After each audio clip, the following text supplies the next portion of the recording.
Today, we're going to talk about active versus passive portfolio management. One of the longest standing debates in investing is over the relative merits of active portfolio management versus passive management. So with an active managed portfolio, a manager tries to beat the performance of a given benchmark index by using his or her judgment in selecting individual securities and deciding when to buy and sell them. A passively managed portfolio attempts to match that benchmark performance and, in the process, minimize expenses that can reduce an investor's net return. Each camp has strong advocates who argue the advantages of the approach outweighs those of the opposite side. Let's talk about active investing, attempting to add value. So proponents of active management believe that by picking the right investments, taking advantage of market trends, and attempting to manage risk, a skilled investment manager can actually generate returns that outperform a benchmark index. For example, an active manager whose benchmark is the Standard & Poor's 500 index, which is commonly known as S&P 500, might attempt to earn better than market returns by overweighing certain industries or individual securities, allocating more to those sectors than the index does. Or a manager might try to control a portfolio overall risk by temporarily increasing the percentage devoted to more conservative investments, such as cash and alternatives. Basically, an actively managed individual portfolio also permits its manager to take tax consideration into account. For example, a separately managed account can harvest capital losses to offset any capital gains realized by its owners, or time a sale to minimize any capital gains. An actively managed mutual fund can do the same on behalf of its collective shareholders. However, an actively managed mutual fund investment objectives will put some limits on its manager flexibility. For example, a fund may be required to maintain a certain percentage of assets in a particular type of security. A fund prospectus will outline any such provisions, and you should read it before investing. Now let's talk about passive investing, which is focusing on cost.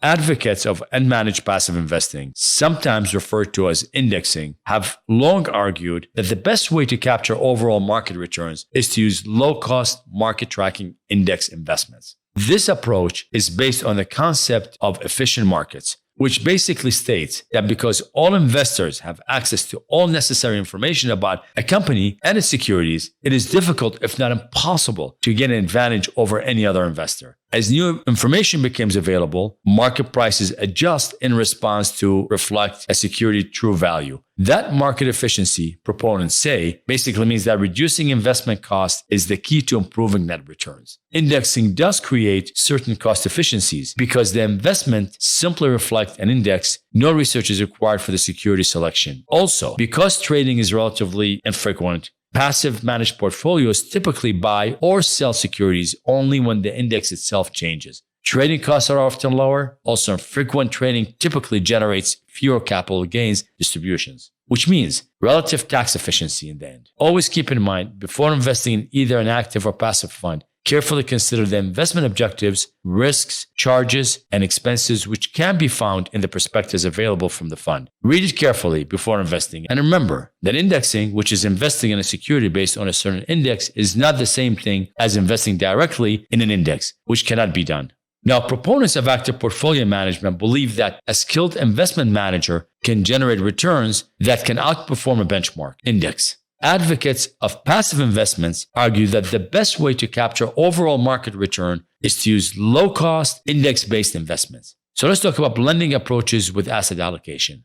The core satellite approach represents one way to employ both approaches. It is essentially an asset allocation model that seeks to resolve the debate about indexing versus active portfolio management. Instead of allowing one investment approach or other, the core satellite approach blends the two. The bulk or core of your investment dollars are kept in cost-efficient passive investments designed to capture market returns by tracking a specific benchmark. The balance of the portfolio is then invested in a series of satellite investments, in many cases actively managed, which is typically have the potential to boost returns and lower overall portfolio risk. Bear in mind that no investment strategy can assure a profit or protect against losses. So let's talk about controlling investment costs.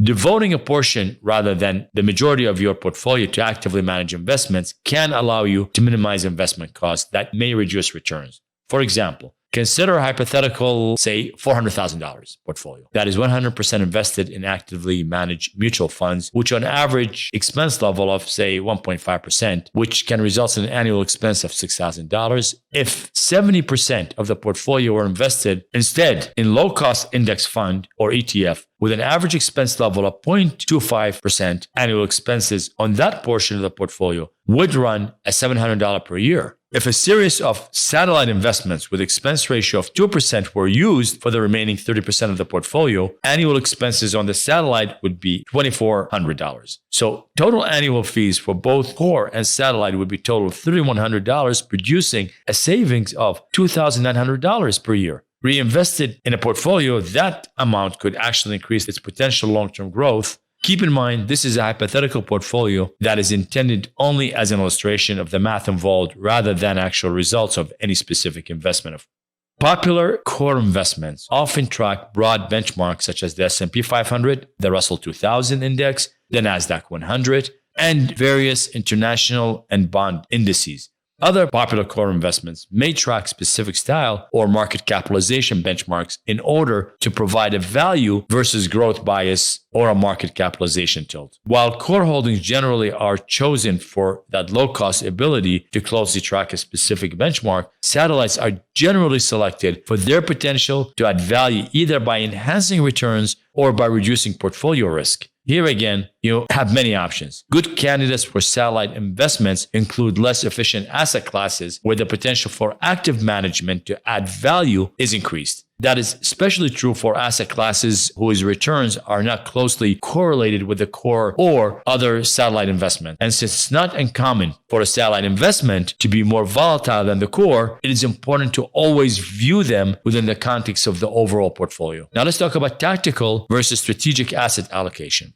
So the idea behind core and satellite approach to investing is something similar to practicing both tactical and strategic asset allocation. Strategic asset allocation is essentially a long-term approach. It takes into account your financial goals, your time horizon, your risk tolerance, and historic returns of various asset classes in determining how your portfolio should be diversified among multiple asset classes. That allocation may shift gradually as your goals, financial situation, and actually time frame change, and you may refine it from time to time. However, periodic rebalancing tends to keep it relatively stable in the short term, of course. Tactical asset allocation, by contrast, tend to be more opportunistic. It basically attempts to take advantage of shifting market conditions by increasing the level of investments in asset classes that are expected to outperform in the shorter term, or those that the manager believes will reduce risk. Tactical asset allocation tend to be more responsive to immediate market movements and anticipated trends. Though other strategic tactical asset allocation can be used with an entire portfolio, some money managers like to establish a strategic allocation for the core portfolio and practice tactical asset allocation with a smaller percentage. Keep in mind that asset allocation and diversifications are methods used to help manage investment risk. They do not guarantee a profit or protect against investment loss. Also remember, all investing involves risks, including the potential loss of capital, and there can be no guarantee that any investing strategy will be successful.